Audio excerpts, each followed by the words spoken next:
It's such a fine line between stupid and clever. Yeah, It's just clever. a little turnabout.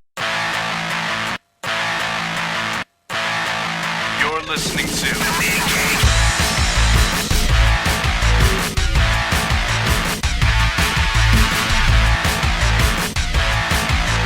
Comics Podcasting on the edge of civility.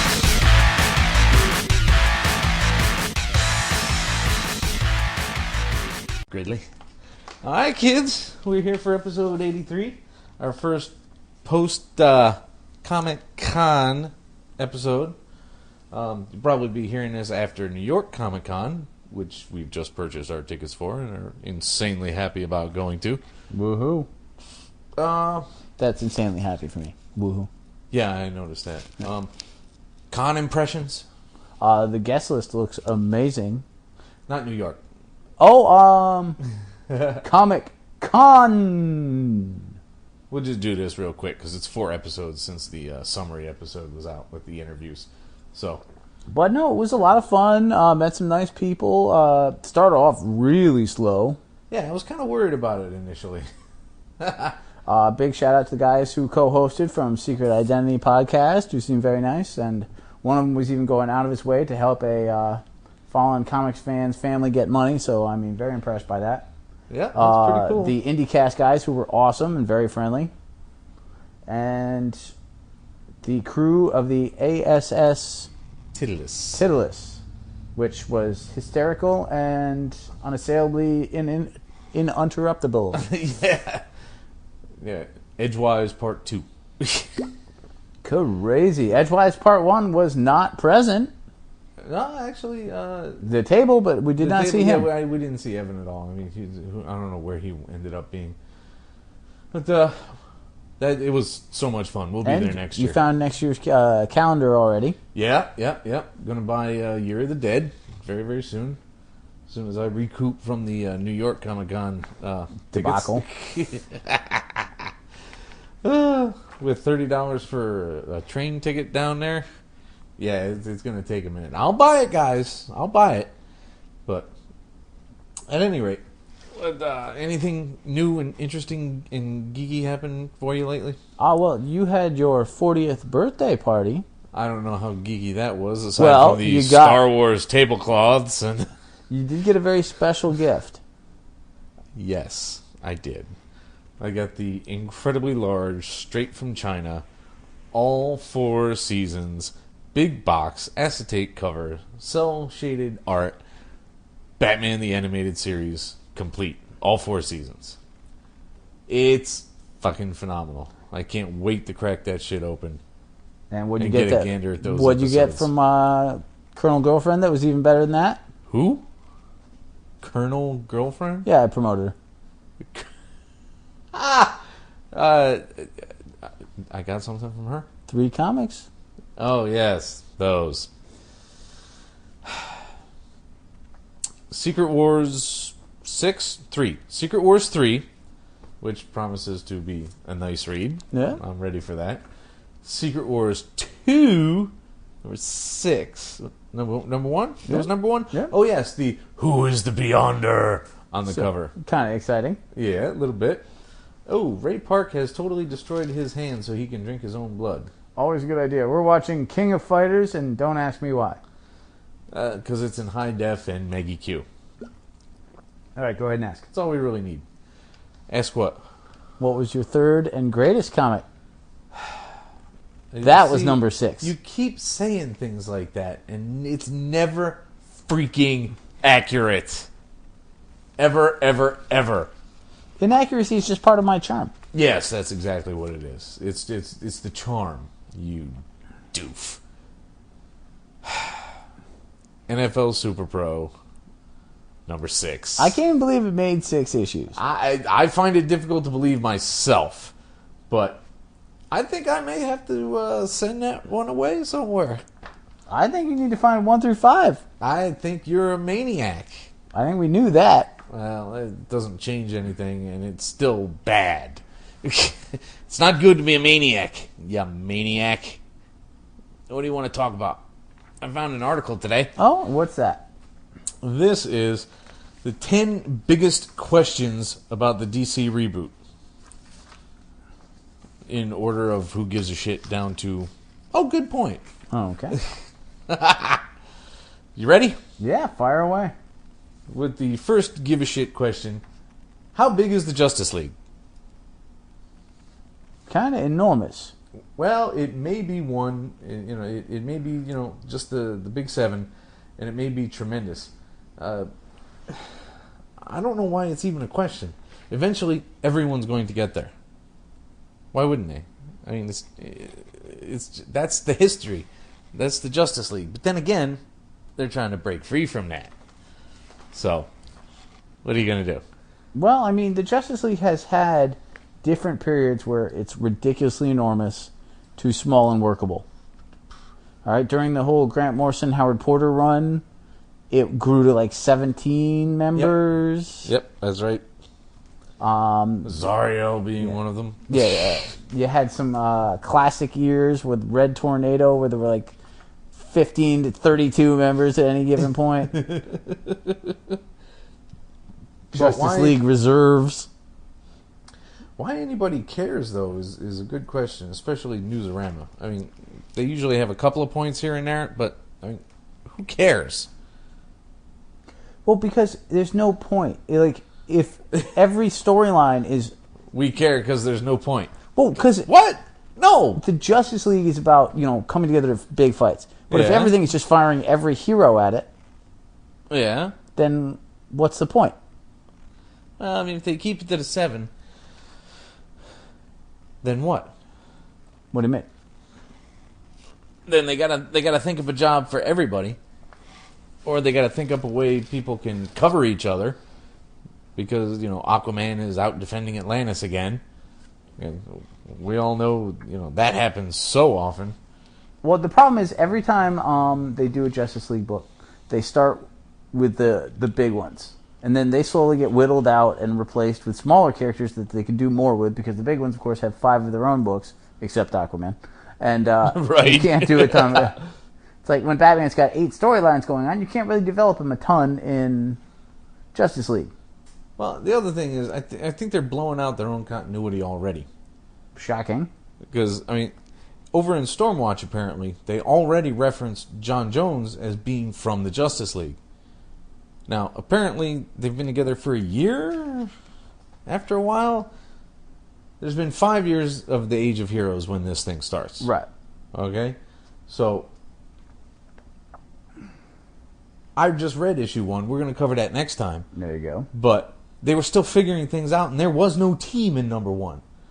So when does this whole when Martian Manhunter was from the Justice League thing happen? Yeah, doesn't make any sense. Well, I haven't read it, so I mean...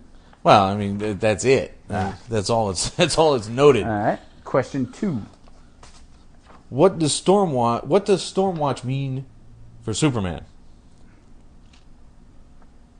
It's hard to imagine Stormwatch being pertinent. Like, what Marvel was able to do with S.H.I.E.L.D., DC has never managed to do. Checkmate was sad and ridiculous. Yeah. Sergeant Steel and all. Or... The only 2 teams that really ever make it anywhere are the Society and the League. Doom Patrol constantly dies. Suicide Squad, hey. They're supposed to die. Don't mock the Suicide Squad. Hey. It's fine. I was just making a point. Can't wait. We know. The Titans, alright, the Titans doesn't go anywhere. But they do keep getting rebuilt and destroyed and killed and betrayed. And 13-year-olds keep fucking 50-year-olds and... Anyway, Infinity Inc., they went nowhere. No. The Corps, can you really call the Corps a team? Yeah, I mean, it's been developed into a team book over the years. Green Lantern Corps is a very team-based book. The Green Lantern book, no, but Green Lantern Corps very much so. All right, I can kind of see that.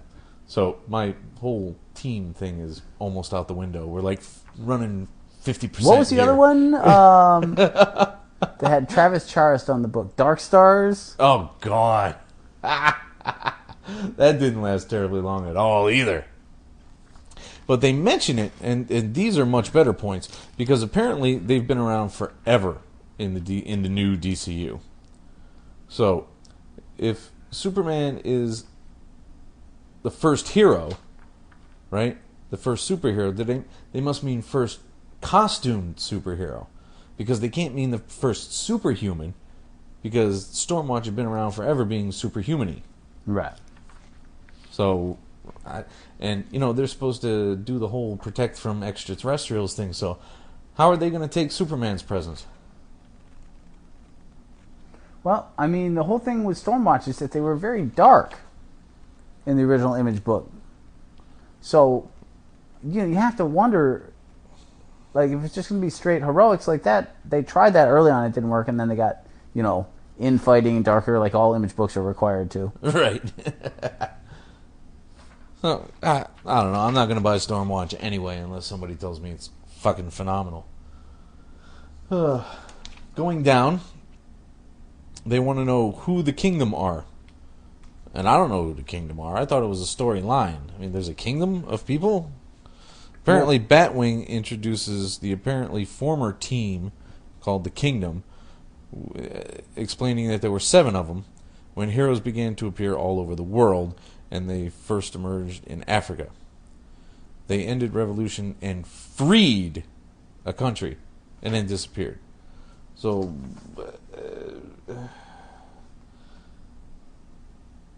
is Vixen going to be part of that? Why do they care? I don't know. Dude, it's impossible to care about Vixen. That's what I'm saying. You can't. There's nothing you can have Vixen do that's maybe like, ooh, I can't wait to see that Vixen book. Even when she broke her arm, I'm like, I don't care. Remember that? No. Last year, just before I gave up Justice League, they were concerned about her powers, and she broke her arm. It's like, well, I guess you don't have powers anymore, do you? I don't. And I said, no more Justice League. I remember you kept saying that and then bringing it anyway. It was like some horrible anti-treat in the bag. I finally weaned myself off of it. It's like, yay, Junior Mints. No, rat crap. Enjoy. Oh, hey. Cat shit in a Snickers bag. Oh, wow. You are disgusting, monsieur. And apparently there's a question with Swamp Thing, because they're referencing something from a year back, and if this is all going to happen now, what happened last year? And the references in the books apparently make it sound like the Brightest Day stuff happened only a year ago, and yet... Yeah, you know what? That's the biggest... They're totally destroying their own continuity already. You can't carry Brightest Day over. It doesn't make a lick of sense if superheroes have only been around. Yeah. Because there's too much that's happened throughout that period. Like, some of those guys were dead more than 5 years ago. Yeah, exactly. So, nobody knows, and it doesn't make sense.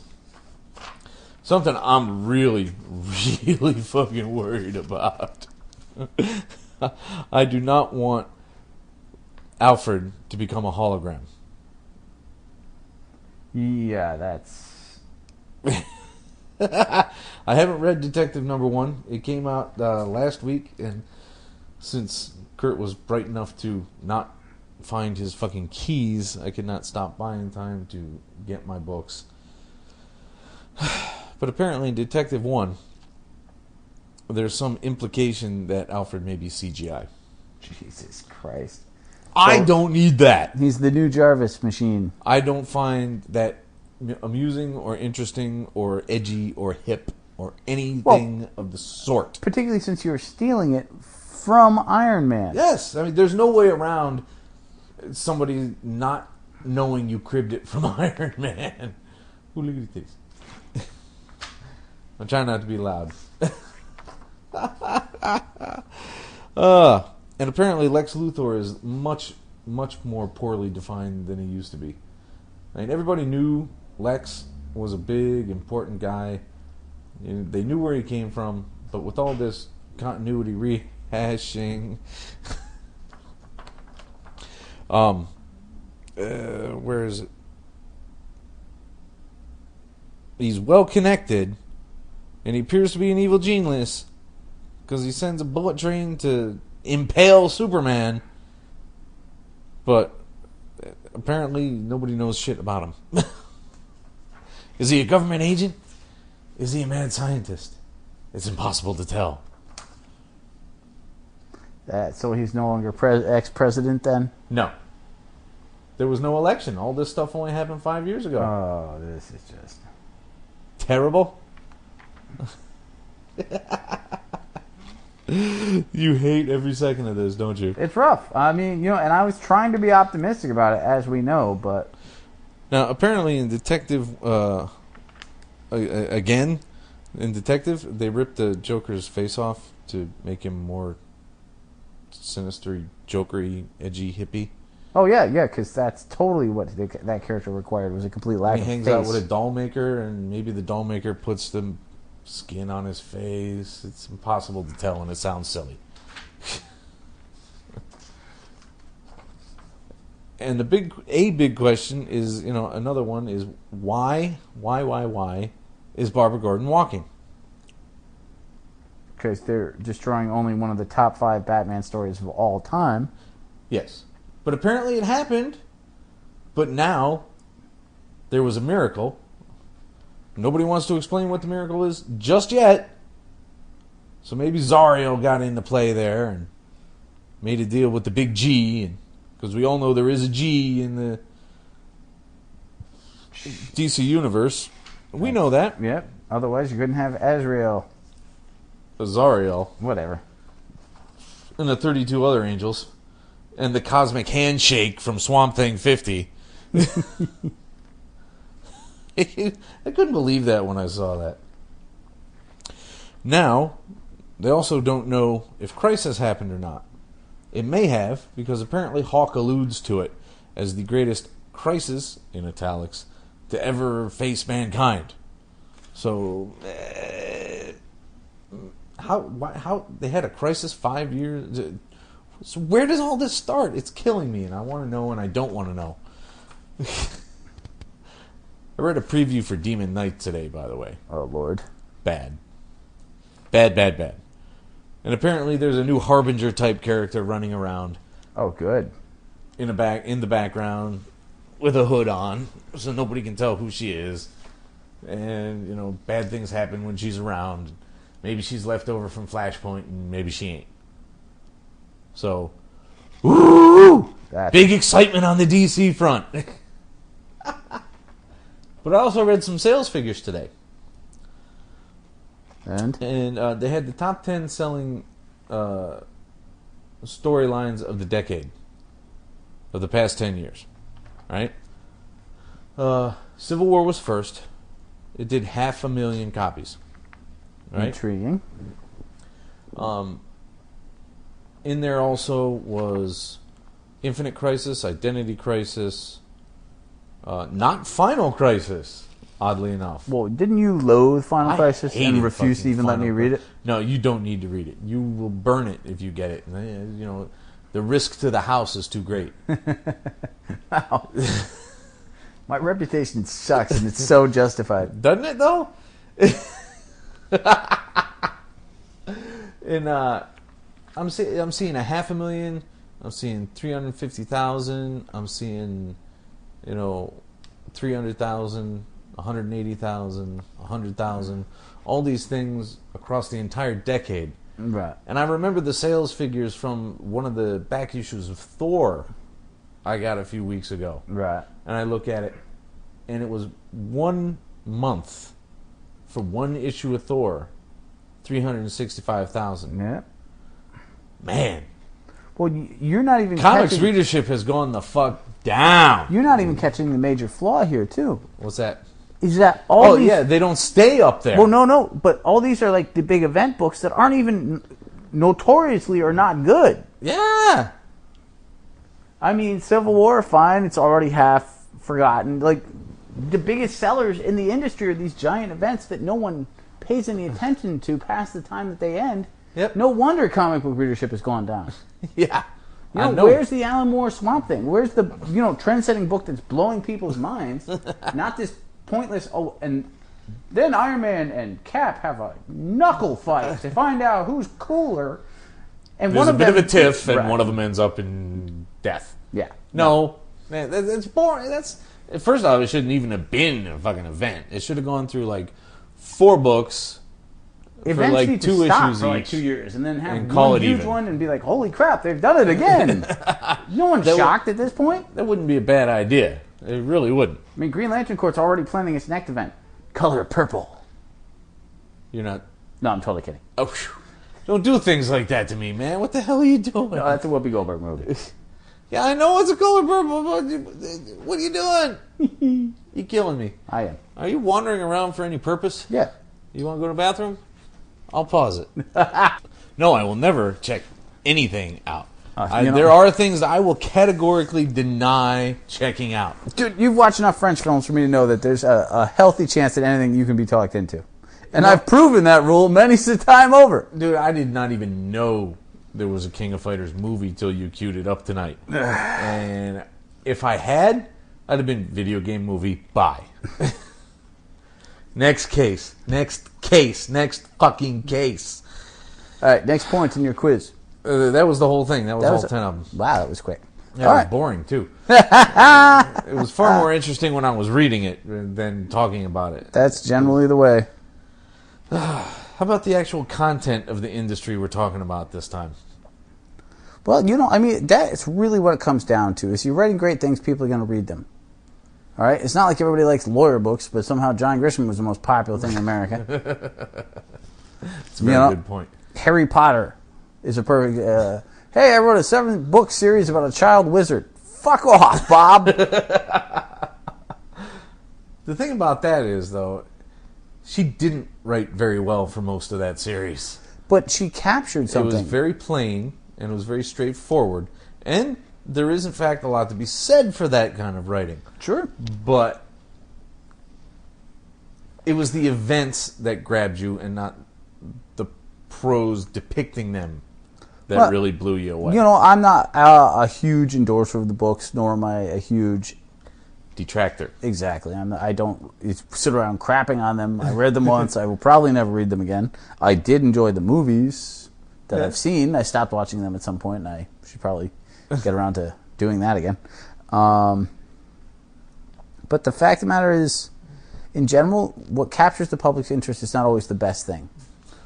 But if you put enough good things out there, like HBO, how many people have HBO? Despite the fact that they play 14 of the same film for a month at a time. Because the level of original programming they're putting out is unreal. The original programming is staggering. I absolutely adore their standalone stuff.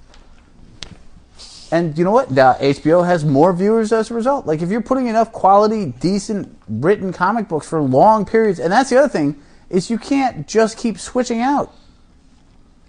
Well, you'd think you can, but not maintain a fan base. no, and that's the problem. Like, what is the Simonson run on Thor? Oh, geez, it's like 4.5 years. Yep. What's Peter David's run on Hulk? Like 13, Claremont on X-Men. 16, 19. All these things. It's like building a long period of time. Like the average run on a book now is what, 12? Yeah. For a lot of people, or at least the entire team. Yeah. If it's not their own book, Even their own book are being written with finite endings. Yeah. Which is, why I love Cap so much. Brubaker been around 50 fucking issues. 50, this guy almost somewhere over 60 issues now. I'm not gonna. But Straczynski hasn't stayed on a book for more than what, year and a half tops. Yeah, maybe Spider-Man a year and a half. Yeah. My favorite guy out there, Brian Azzarello? Like, he literally plots the death of the lead character and everything he writes. It's like, and this is how I will kill you. 60 issues from now. You will die at my hand. But that's a good long run, though. Right? That's a phenomenal run. Yeah, but then you're issues? just establishing, like, the critically acclaimed books all have these finite ends. Yeah. Except, Fables? Which is not done yet, so we don't know. No. We don't know how that's. But it doesn't appear to end. have a finite ending either. Or it doesn't feel like they're building up to it. Right. Although this last couple of arcs. Well, I do think with the writing of both Fables and Jack of Fables, which we discovered with the graphics, like, you start spreading yourself thin. Not everything's going to be... But there were some great things, too. Like, I didn't like that Fear guy or whatever he was. But the stuff they did with Muffkin versus Yes, Baba Yaga, that was and fun. what they did with the witch was amazing. You know, like they really developed Frau that. Totenkinder? Yeah, That was good. yeah, some really good stuff. So there's a lot of clever things in there, like Snow White and Bigby's kids and being twins and the missing child. Like there's some weird, wacky, weird shit. And I used weird twice intentionally. Don't judge me. Weird, wacky, weird shit. There's a title in there somewhere. But see, when I meant content, Yeah. I meant let's start talking about the books in the pile. Oh, hey, well, entirely different conversation. What do you got? We got a whole mess of fucking Batman. Well, let's save that till the end then. And Oh, you want to wait for the end for the Batman? but yeah, do that in the bulk. There should be some other randoms in there, right? I live by the randoms. All right then, Captain America and Thor, Avengers, one shot. Okay. First off, this Fred is Van written. Lente. Yeah, Fred Van Lente wrote this. Yeah. I like Fred Van Lente when he's teamed up with Greg Pak. Yep. You know, fun. Some of the You mean Hulk and Abnett? Hercules. Abnett or Pack? Pak. Okay. Van Lente was with Pak on some of the Hulk and Hercules stuff. Yep. This okay. is some sort of movie-based, sequely awfulness.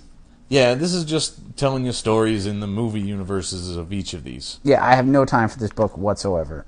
I was okay with the Cap one. Because you're always okay with a Cap one.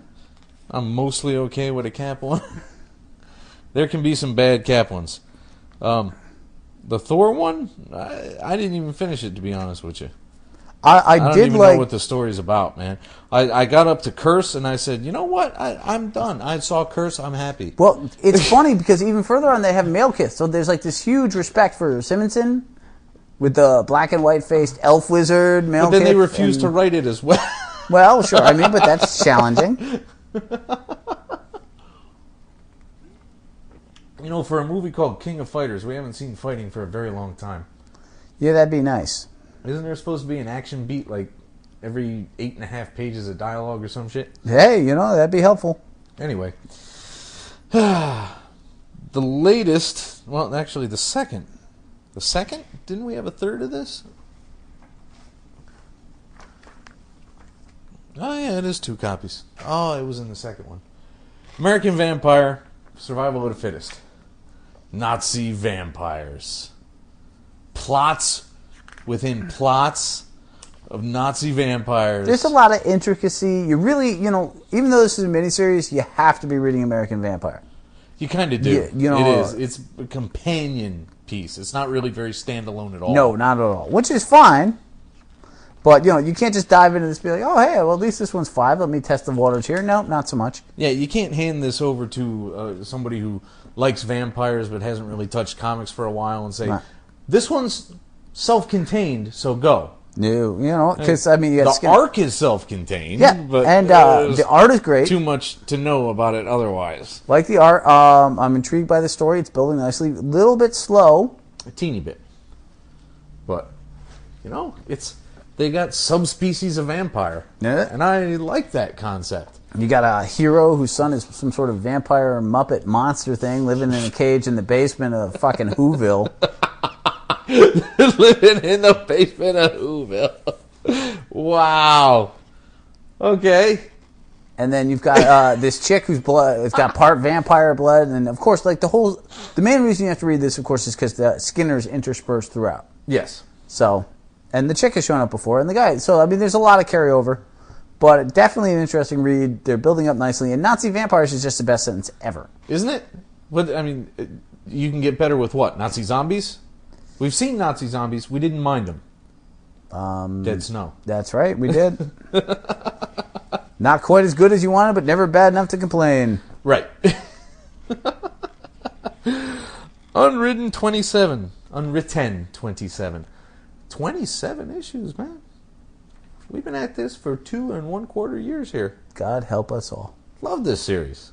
Unwritten is a lot of fun. And now, for the first time, they venture into the written world of comics, which is intriguing. Yes. We also get an unfortunate little side panel of Tijuana Bible, but... You weren't expecting that, were you? No, I don't think anyone was. The Tinker. Enemy of crime.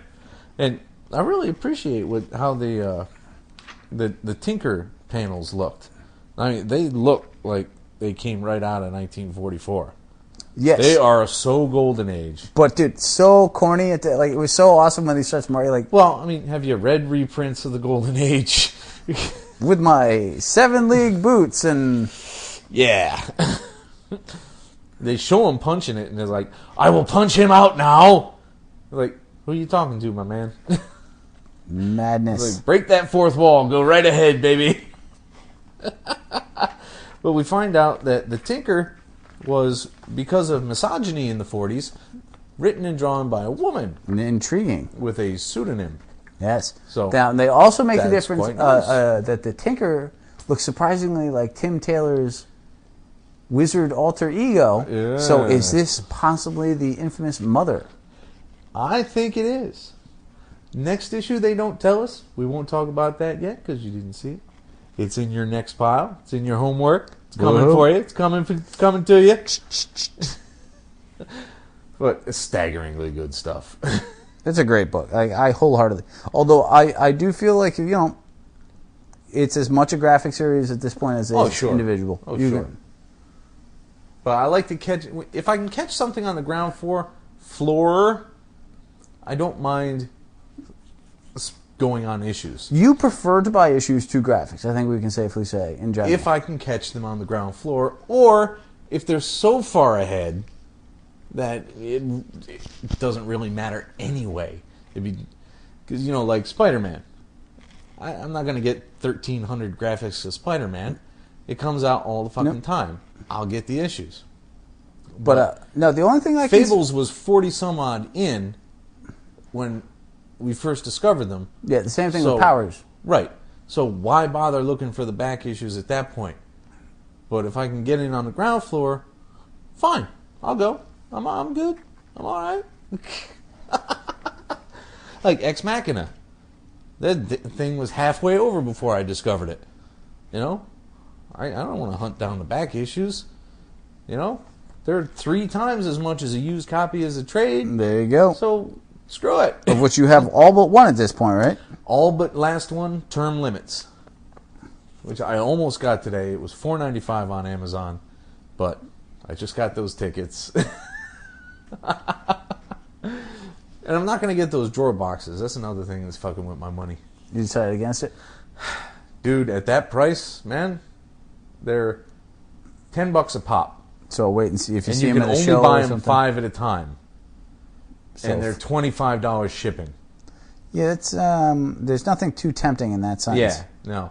I'll take my chances with lifting and toting, and I'm certainly not going to build myself a fucking wooden cabinet because they're up in the attic. Nobody gives a shit what they look like anyhow.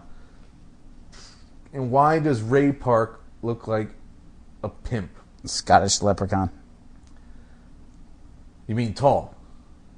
With a bowler with a feather and a red shirt and a silver tie and a blue jacket. Dude, what is with this costume designer here? What's next? Plaid pants? I'll bet Ray Park could kick ass in plaid pants. I bet he will. Oh, and a blue vest. Don't forget the blue vest. And the red... What is this show? And a red scarf. It's King of Fighters. And here's the requisite ring that they all have to perform in. The hot chicks in corsets and short skirts. Two like short skirts. Banana. I like short skirts. Oh, I believe that's a... Given. Captain America and Bucky, 620. Now this, one more, I think. No, this is it. This is where they start hanging around in the 40s. And then Captain America will take over the modern storyline. So, first effort? it's out the gate? It's more of this constant wonder that is Bucky. I'm 12 years old, but I pick up 22-year-old hot chicks and beat the crap out of 44-year-old men. At some point, and comics is designed for disbelief. But there are no superpowers here. He's just ridiculous tough and super capable. And his scrappy dad had the same heroic antics. And so basically he was made the most important sidekick in the world because he's a scrappy dick who punches everyone. Yeah, you see, I'm kind of concerned about that. I mean, he's never even had enough training. I mean, Well, he doesn't hear. He's like SAS training at 15. yeah, who gets that? Scrappy douche. Scrappy douche. And I don't even dislike Bucky, but like this constant building him up as, Wunderbar. And yes, I went with the German accent because it was ironic because we're talking about Bucky. But the fact of the matter is that there's just this need to build him into this uberly power. And it's like, dude, you were a tiny teen sidekick in short shorts. And a weird jacket type thing. And I don't get it. Why are they doing that? I'm not anti-Bucky or anything, but come on, But no, I mean, we'll give it a while. I mean, it's. No, I mean, we're gonna have Stevie Cap. Brubaker is a great cap writer, and it's not like this Bucky thing isn't coming from everywhere, but this issue just felt like, Bucky, king of the world, as played by Leonardo DiCaprio. The great thing is we're getting it out of the way. Yeah. So, it's an acceptable read, but let's get it over with. Can we do that? Okay, next up. We finally found it. We finally hit it. It's all done. It's all over. The Talkie Secret Warriors 28. They finally broke the format on the cover. And I'm glad they did, because that was going to irritate me soon. Because I want a full cover when I buy a full-price book. I felt cheated a couple of times. It's like they're standing there doing nothing in a pose. Oh, and a bunch of white. Get the fuck out. But it's all, oh, you got more books to do? You suck balls, sir. We're never going to make it. It's already 36 minutes in. It's over, and the Contessa talks, and Leviathan talks, and Nick talks, and Nick wanders around, and The thing about this book... somebody hangs out with Gateway for a little while, and they do a lot more talking and standing and posing, and they bring Daisy back, and... this is a giant resolution book, and there's no action whatsoever. At all. Wandering around, talking, looking at gravestones. Aspects of this book I enjoy. Yeah. And see, this is kind of what Secret Warriors is the whole time. Is it's like, oh, this is amazing. Oh, this is dry, but if I go back, it'll probably be really interesting in the scope of things. I've seriously considered picking up the graphics of this just to be able to read them in swoops, if you will. Ah, I see. Well, because it's only 28 issues. I'm sure there'll be an omnibus. Yeah, probably 1 to 2 anyway. But the fact of the matter is, there's a lot of good writing in this. I really enjoyed aspects of Secret Warriors, but there are also periods like this one. If this happened in the middle of the book, which I'd it be did, mad. And it did, and we were at one point we were talking about dropping this, and then shit started blowing up again. And we're like, okay, we're back. Like what? It's like my dad falling asleep in front of a movie till the explosions or the boobies came out.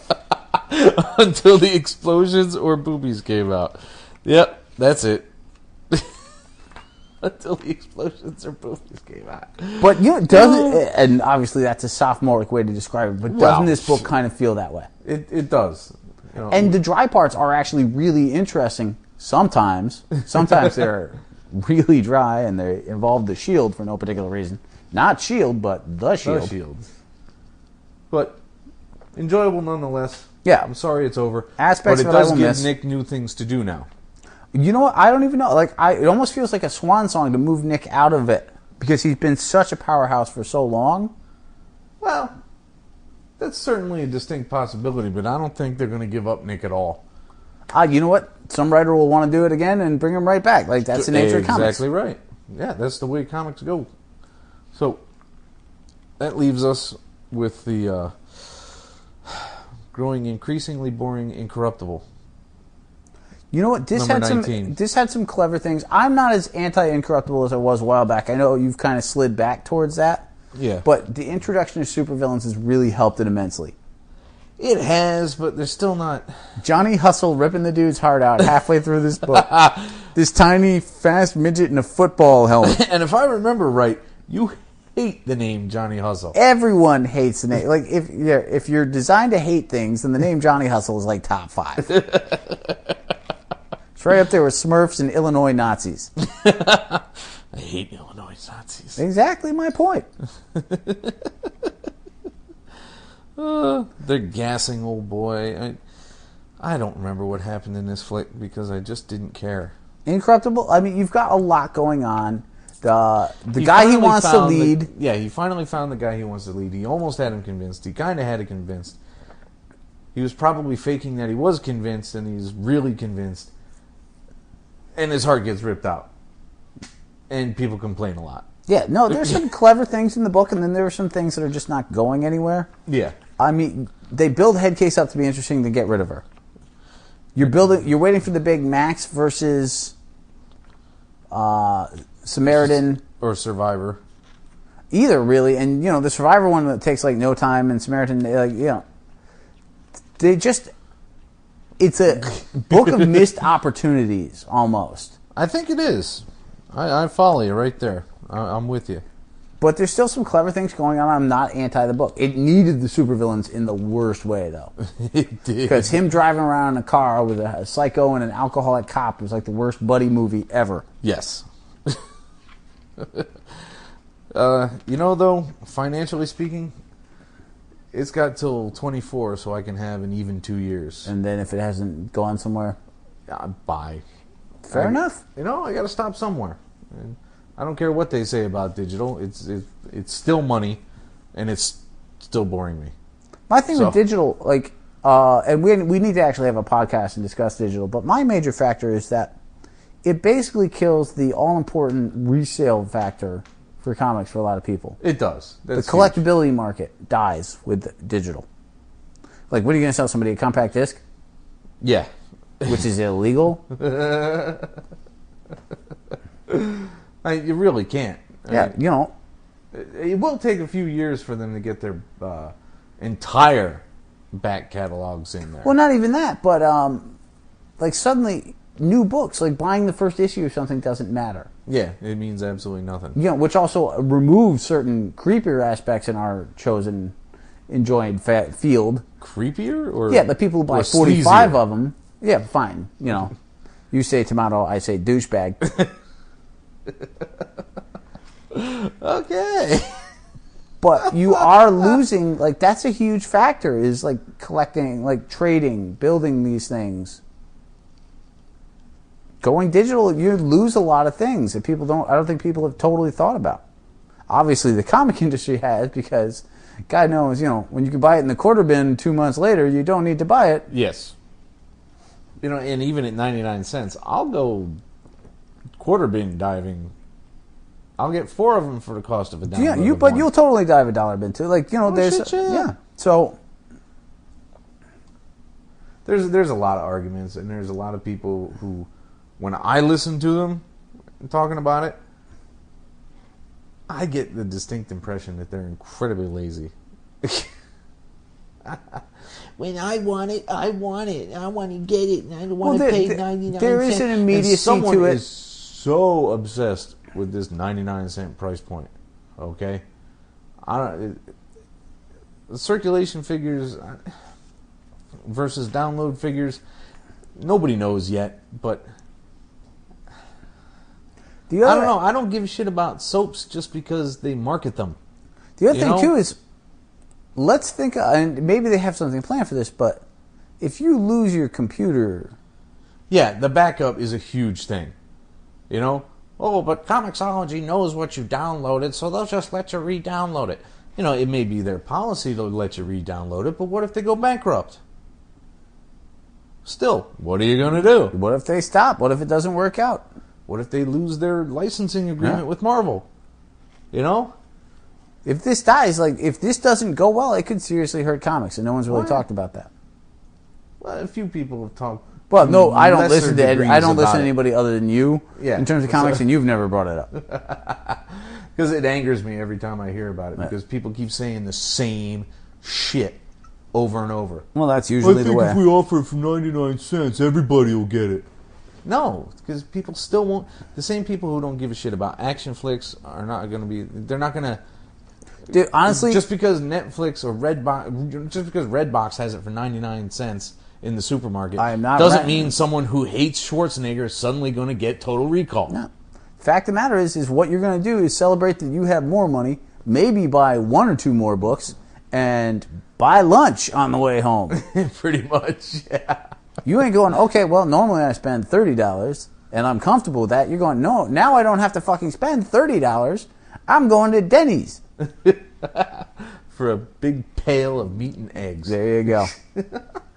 That's next up on their menu, man. They got that cheesy promotion going on right now. Yeah, the Patton Oswalt theory. Yeah, one day it will The just bowl be of a sorrow. bucket of eggs and meat. A failure pile in a sadness bowl. That sings This Mortal Coil's It'll End in Tears album as you eat it at 4:30 in the morning in your darkened apartment. Now that you've quoted the entire routine, what's next in the pile? Rucka's Punisher, number 1, which didn't show us a Punisher until the last 2 pages. My thing with this is that it's intriguing, but it's a terrible first issue because it's all build-up. Yeah. Like if this were a graphic, you know, like a giant graphic, like an old-school Marvel graphic, and it built slowly like this and went this long before something happened, you're like, this is going to be amazing. And the next couple of issues are amazing, but you don't want your first issue to have this little anything to it. And then the little backup story where they're telling how he got this cop by killing a bunch of other cops, and the cop looked good because the Punisher didn't stick around to say anything. Right. Well, the thing is, I think we're stuck with the momentum of previous Punisher issues. Obviously, this does suffer by my comparison to the Ennis Punisher, which is amazing.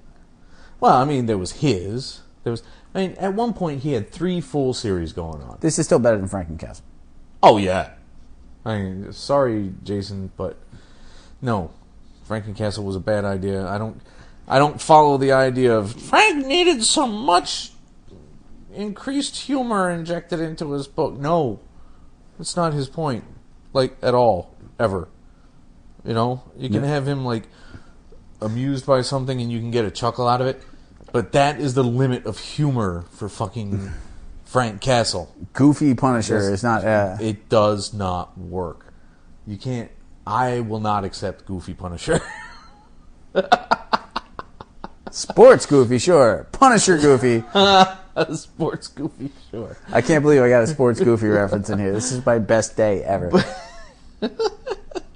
But Cicchetto, I do like his art. I think it's going to be a good book. I happy also with it. think I'm suffering from diminished returns because I was so excited about the idea of Rucka on a Punisher book. Yeah. And then, like, literally so little occurred.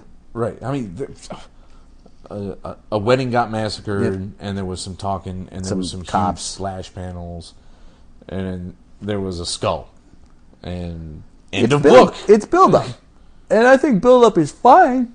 But for a huge number 1, like, big deal announcement, I would have hoped for a little bit more. Yeah. I mean, would you abandon the book at this point? No. Particularly not because with the team on it. The art was good. Rucka's an amazing writer. Rucka's got too much to say to give up on it just yet. But when you hear, Greg Rucka wrote The Punisher, you're like, ooh. And this was not an ooh moment. Well, different kind of ooh.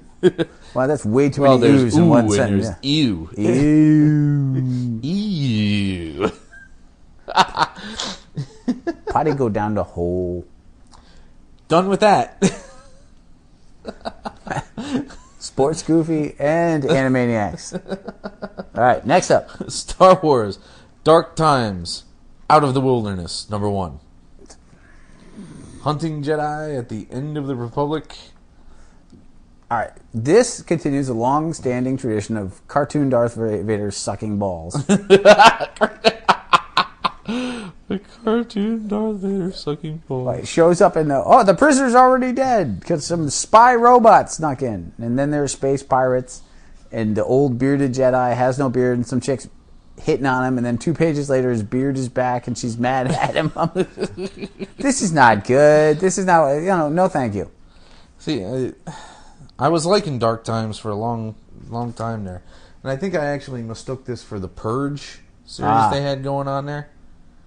So, I won't be getting number 2. Nah, I'm fair sorry. enough. Hey, I'll live. I didn't give you 1 and 2 of Yes, Jedi, I know. The Dark Side.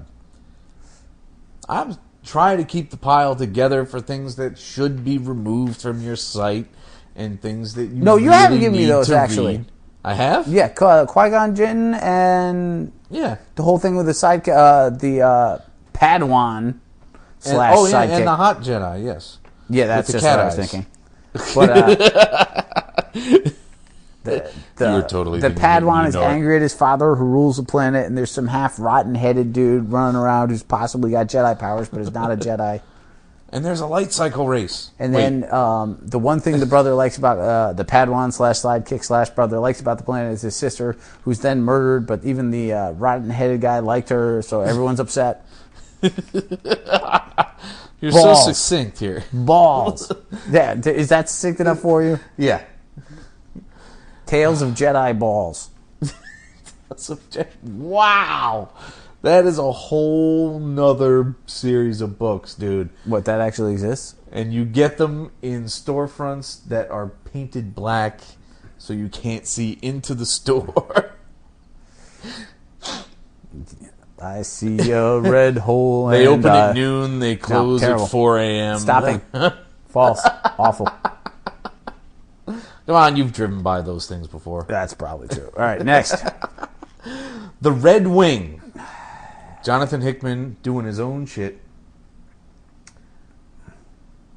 I don't like time travel stories. I particularly don't like time travel stories that have no fucking rules. This confused the hell out of me. It also felt entirely too much like... Pax Romana. No. I'm going to go... News. What's that? Nightly News. I never read Nightly News. I did read and grew to appreciate Pax Romana, but this felt entirely like Ender's Game. Sort of, kind of, a little bit. Panel by panel, I got more and more irritated because, you know, the whole time is not linear and there are no paradoxes. Time is a circle. So, who gives a shit? What do you gain by going back to the Jurassic and having a battle there?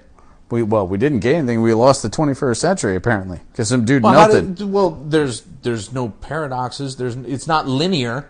So who cares? I don't How know. can it affect it if it's not linear?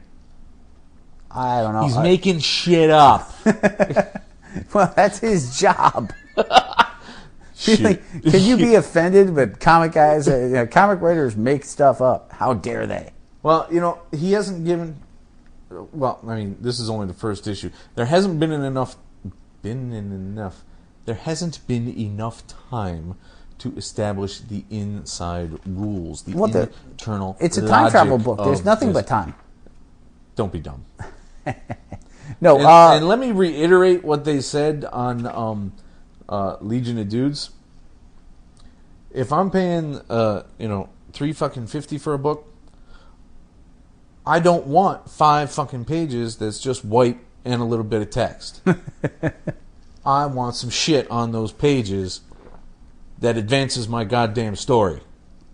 yeah. I'm sorry, Jonathan. We just sung your praises for 15 fucking minutes on Secret Warriors because everything was tight and cool and awesome. Even when it wasn't. And you give me this. Yeah, not a big fan. Not getting it. No. Not getting it. Done with that one? If I can find it in a $2.50 trade bin, I'll ask you for half. And then I'll give it to you. And then I'll give you your money back. Oh, Lord. And then I'll give you a match. Why do you want me to burn my house down? Well, you know what? I thought about it a little further. You could do it in a driveway. Oh, fair enough. You can get a garbage can, a metal garbage can. Okay? Damn it. Yeah, see? I saw that expression on your face. It's like, I got a garbage can. No. Metal one. I wasn't supposed to put in Star Wars Invasion Revelations. That's because I hated Star Wars Invasion the last time. Yeah, well, the Yuzong Vong, this thing is going on way too long. Why can't they just have... I mean, this is like the third 5-issue miniseries about Invasion. Now they're possibly dead, which is why you can't read them with the Force. Yeah, and we've already done Star Wars Zombies, and I didn't fucking dig it. Did we cover that on the podcast? Nope. All right, let's back up for just a teeny bit, because I'm done with Invasion. I don't even want to hear what you have to say about it. I know it's pithy, but I got the audio book of Death Troopers from a Borders that was closing. It was $7 whole, which puts it at, slightly more than $1 a disc, which you would think Bargain. is a bargain until you listen to it and you decide, wow, even though I was driving to and from work when I was listening to this and therefore had set destinations and goals for the day, I wasted that time. Rough. It was fucking terrible. Zombies using blasters, it's gone. There's no fucking point. Yeah, you made me listen to the part of the last disc, and I have to say that I did not care for that. I also didn't understand a damn word of it, but... There was nothing to understand. I mean, Han and Chewie were the only ones that got out. They made you care and see through the point of view of these two characters, and they had a side plot with a guard that ended up infected at some point, and he found a shuttle with a bunch of guys who were cannibalizing each other because they sealed the doors to keep the zombies out. But every last one of them died except Han and Chewie. So none of it mattered at all at any point. Not the doctor who was serving her time to redeem herself on the prison ship. Nothing. Yeesh. Not the guard who was a douchebag all his life and killed the father of the two other characters who tried to have a moment when the one brother looked in the dead eyes of his other brother and had to fend him off from eating him. I was like, get the fuck out. Can't be buggered. Oh, let's talk some Batman. Oh, well, there's enough of it there. Yeah, there's a staggering amount of Batman here. And I use that word a lot, but it's fitting right now. There's, 4 detectives? Yes, 4 issues of Detective. That's the biggest one. Let's start with 4 issues of Detective. All right. Scott Snyder, who is again taking the reins of Detective on the new DCU. So and we now know is going to rip the face off the Joker and put it on a doll head or something. This is all wrap up. This is nothing interesting here. Well, there's a lot going on here. I mean, it's the end of 880 and 881. It's the end of the whale swallowing trapped in a bank chick storyline, in which we discover that Tiger Shark is the descendant of pirates who has cut his tongue in weird ways and escapes by blowing shit up. And then it's discovered that Zuko's daughter, the bank manager that Dick Bat almost had a thing for, don't say Dick Bat, actually helped to aid the criminals so that freaking Dick Bat would investigate, which resulted in him thinking of her as a villain. You say tomato, I say culpable, which I got a joke from earlier and is still awful. And that slides nicely into the Joker escape / Jim Gordon's son is a douchebag storyline. Who turned out to just enjoy killing too much. Yep, and including Joker venom on his own mom. Yeah, that's wrong. I don't care if you are a sociopath. You don't kill your own mom with fucking Joker venom. But my biggest problem with this book is I'm reading all this, and I'm like, this has no meaning because it's ending. Yeah, that was the biggest problem with a lot of these. It was hard. Books. I could not stay resolved on it because the whole time I'm just like, come on, whatever. But at least, I mean... She's going to walk, so it doesn't matter that you stuck clean knives. Ending. You know? When you close the book on 881, that story was done, and now we will move on to something different. There aren't any threads left over to pull together. Which one was 881? Hold that up for me. That was the last one. Oddly enough. Yeah. No, but yeah, it just didn't. this was storyline, and then he bought the Venom from the dude who was selling it, who's addicted to and the Joker's laughing because he knows. Do you know what the coolest thing was? You made friends with the Joker in Arkham. Yeah. There were two things I thought were amazingly cool. One, where he's fucking with his sister, and he implies that he told the Joker she was around and set her up to begin with, which was amazing. And even better was when the Joker escapes by fucking with the Doctor, and you find out that the Joker just hires people to follow the doctors of Arkham around so that he can fuck with them when he chooses. That's amazingly fucked up. That is very clever and pretty awesome. But I didn't care about James Jr. to begin with. Well, I mean, he's just another sociopath that Bats had to deal with. You know, him sawing a guy up in his basement, fairly creepy, but, you know, pretty standard for detective fare lately. Yep. Sadly, because nothing I enjoy more than a giant creepy book. Kidding. You're lying. Yes, I was going to say you're lying. All right, what do we got next? A couple of Batman issues, I think.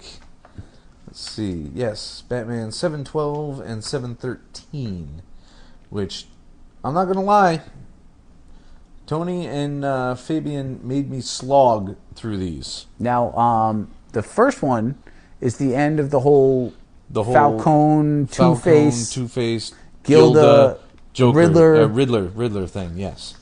Which ends with the Riddler murdering his own daughter for reasons. Which seems way out of character, but again, it doesn't fucking matter. You've got... Unless they end up making it matter. Two-Face kills Falcone, and then he and his wife escape after Gilda shoots Batman in the forehead with the .22, so he's okay. But his spine kind of hurts. Like this, they really are just phoning these in at this point. You know, and the second one is basically filler, a tribute to the various Robins of the eras. Yes. And Damian learns a life lesson that he won't remember by the next issue. Right. Now, yeah. And how's Damian going to fit in? If anybody in the new DCU has ever been only around for 5 years, when the frig did Bruce meet up with Talia to have... I want to know where all these Robins are going to fit in. Let's assume that he's perpetually like 33. Okay? So 5 years ago, when he started being Batman, right? Right. Damian would have been 5. So it would have been 5 further years back in his training, which would have put him at 23.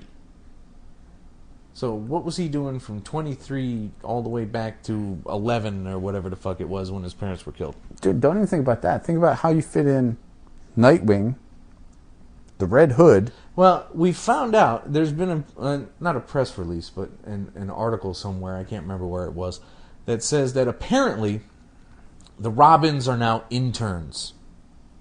Oh, my Lord. Yeah, that's balls. That is terrible. I can kind of see it, but it harkens too much into the whole Batman Incorporated garbage. Which I already hate. And speaking of which... Yeah, 7 and 8. Back to we end the Man of Bats storyline. Was that really an end? That was more of a one-shot. Wasn't 6 like totally confusing in Africa and... Was 6 Batwing? I believe so. You know, I'm just glad it's done. But 7 is a one... Basically, if my memories are... It's the Man of Bats, in which we find out that Indian superheroes get beat up a lot more than regular superheroes. A lot more effectively. Yeah, dude, that was some horrifying... And are both a lot more idealistic and a lot less held up to respect. Yeah, it was his strange... son hated his ass. But he respected it, and then... Batman isn't even there for Man of Bats. He's there for Raven, the son, which... Yeah. Wouldn't that just make your dad feel awful? It would! It's like, hey, man, I've been putting out all this effort, and you come and bring this snot-nosed bitch with you? But I did enjoy the son whining that he was almost a year too old to be in the Teen Titans and how much he'd like to fight one giant robot. Right, that amused me. There were some clever things, but I felt while reading this book that Grant Morrison didn't care for Batman. And then the next one, I don't even... Honestly, like, if I could find a way not to talk about the computer-based... No, the whole virtual reality is going to change the universe, and it's blurring the lines between reality and horseshit. Horseshit. Yeah, this was so rough. You turn a computer off, and nothing that fucking happened in it counts anymore. Like, do you ever see sorry, yourself? It doesn't. Let's be honest. You're a huge Batman. I'm going to say freak. Sure, go ahead. I'm with Do you. you ever see yourself pulling out the first 7 issues of Batman Incorporated reread? No. Doesn't that kind of say something? It aggravates the shit out of me because I put money in it. I put time into it. You love Batman. I fucking love Batman. I mean, think then about the all first these issues that just don't count to me anymore. first 4 issues of Shadow of the Bat. How many times have you gone back to that? The Zazaz storyline. Twice. Yeah, phenomenal read. Yeah. Legends of the Dark Knight. What was Gothic first? Gothic was first, yes. How many times have you revisited that? 3 times. Usually when you found an issue because you Once didn't have way back. Right. Once about 2002, and then once last year. So, yeah, you know, not as much as I've read like Kingdom Come, but you know, better than this or shit. I think Batman does far better with smaller, self-contained arcs with a real end or a real goal. Find out who killed blah. Yeah. You know, get the money back from the Riddler who, you know, stole it from 12th Gotham National Bank. Yeah, I don't understand this at all. And this whole computer thing, like the villain who'd been setting it up for years and all the people having short, using your word, pithy, life-changing experiences while turning into dogs or finding out they're crap poets. It's just appalling. It's so fucking bad, dude. No. And now you know the root of my hatred of Morrison. I still don't hate He's it. It feels like he hates Batman. It does. It's like he's writing it like, how do I ruin this character? I am a hungry ghost who feeds on money, who preys on numbers. And here, what are you all but numbers? Yeah, shut close. Turn it off. The guys are still in their fucking easy Your chairs. cyber Doesn't oracle matter. Batgirl thing. Yeah, and they never really made sure Yeah, who the that Worm was. King. The Worm the King. terrorists. I'll show you a king of fucking worms, Grant. All right, shoo.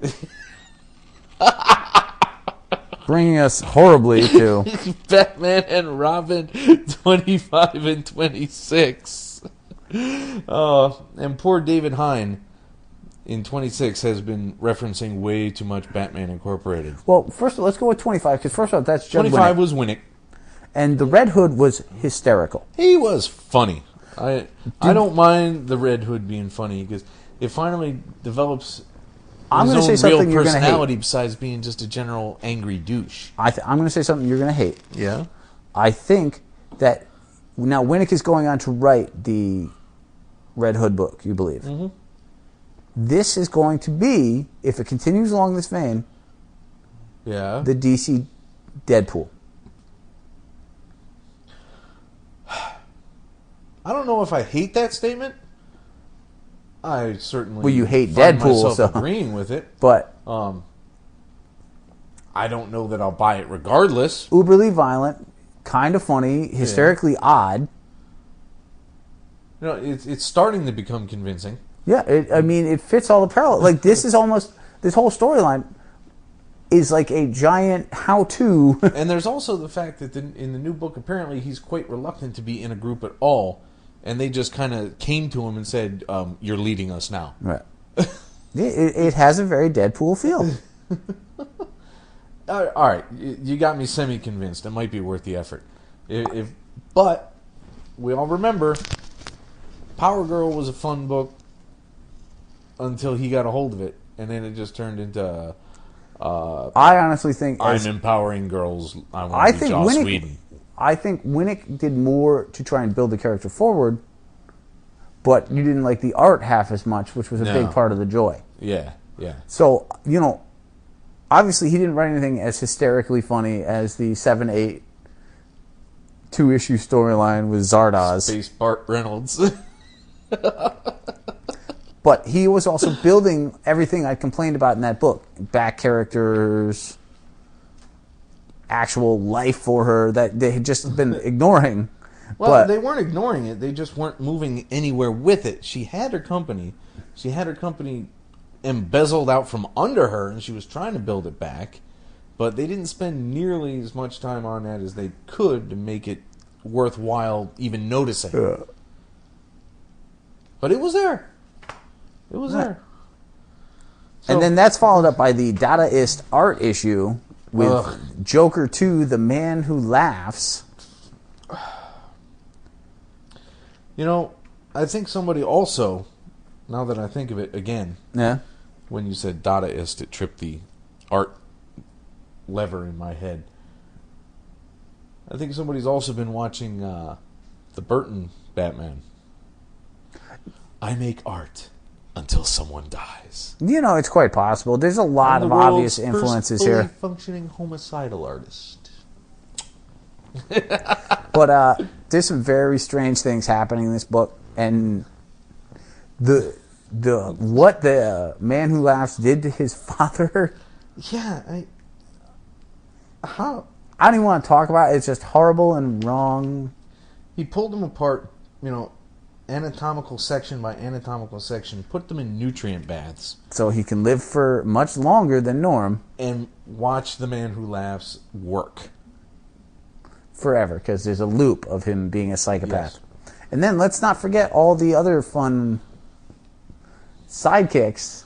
The chick that turns things to glass, including her lover's head. Yet another dude in this book with a hole in his head. Rayman. Yeah, what is it with holes in heads? I don't need this shit. Skin talker. I write on my body and it becomes real. Ray Bradbury, anybody? Hypnotic commands by skin disease. You know, that borrows a tiny bit anyway from, Ray Bradbury, the illustrated man. And I believe he's already been a comic book villain as well. That Pretty tattooed man. Yes. Yep. It's even DC. Yeah. Unfortunately, we hit our max on Dark Knight 3, 4, and 5. Finchy all the way. Now, how he much... He finally had to give up his own drawing, though. How much did this break your heart? A lot. Like, it went from this big, awesome crime book with Penguin and Killer Croc to this quasi-mystical sacrificial daughter thing with a guy who possessed Ragman and Etrigan and somebody named Blaze. Blaze is... The last time I read a story with Blaze in it was early 90s in Superman. Sweet. Yeah, terrible. It's like Mephisto's girlfriend really is her niche. Yeah. So she's like Satana light, but kind of heavy as well. Right. Yeah, no, it was like this horrible attempt at some sort of Lady Death piece of crap. 90s bad girl, riot girl awfulness. And it just doesn't work. And Ragman really... Who brings out the Ragman? Although that does bring us back to they could have made him cool. Ragman? If they wanted to. We've gone through this before. Not Ragman. Where old crappy characters can be revamped and made good. Some, yes. Some are just doomed. You like can't. Ragman? Well, I've never read a Ragman book, so I don't know. Let's actually think about this now. Recant Ragman's backstory for me. I don't know it. I'm totally unfamiliar with Ragman. I remember the book. Let's see what Ragman's all about. I will say, you're not saving... There are some characters that are just Terror Incorporated. Unusable? Terror Incorporated. I heard his origin on another podcast that I didn't hear who he was talking about. Well, it's in my article. I was being cut off. Right? I'm explaining it. Okay. And I didn't know who he was talking about. And I'm like, well, all right, that's kind of okay. And it gets grosser and grosser as he's describing it further and further. And I'm like, still weird and kooky, but all right. I can. It's a comic. I can be down with weird and kooky if it comes to it. And then he finally pulled it out, and I'm like, that was terror, I have no need for terror still. As intrigued as I was moment by moment with this wonderful description of this shit character, I finally decided that, no, not for me. I'll make the ultimate sacrifice and not read Terror Incorporated. Ragman is a fictional mystic vigilante and superhero who first appeared in the short-lived comic book series named after him. He was one of a limited number of Jewish superheroes, and his continuity is tied to that of DC's Golem, derived from Golem of Prague of Jewish folklore. Ragman is sometimes compared to the other nighttime defender of Gotham City, Batman. The other? Aren't there like 4,000? As if there's only one? No. I don't see Gotham as needing Ragman. I don't see anyone as needing Ragman. But his point was that he was a Vietnam veteran. And his father dreamed of making a better life for him. Blah, blah, blah, blah, blah. He had friends, prize fighters. There was nothing interesting here at all. Shocking. The Tatterdemalion of Justice. That closes our episode for today. What a way to end. I can't handle the Tatterdemalion of Justice. It's not fucking cool. I'm not doing it, dude. Oh, man. All right. Anything you want to say to the kids now that we're done? Bless you, fuckers. Oh, not just yet. What do you got? We'd like to thank everybody who has made our Comiconn episode our hugest, most well-received, often downloaded book episode yet. Despite the fact that it has nothing to do with us. That's awesome of you to have been interviewed with us and told all your people and got us all those downloads. And we'd love to have you again so we get the attention. Please download a second episode and see if you enjoy that as well. Yes, please. Bless you, fuckers. Good night.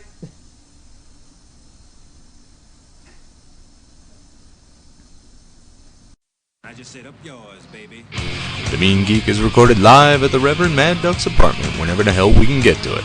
You can find us on iTunes, Podcast Alley, Facebook, Comic Space, our own site, www.themeangeek.com. Subscribe to us through RSS, and most importantly, find us as a proud member on the Comics Podcast Network. Contact us directly through email at themeanergeek@gmail.com.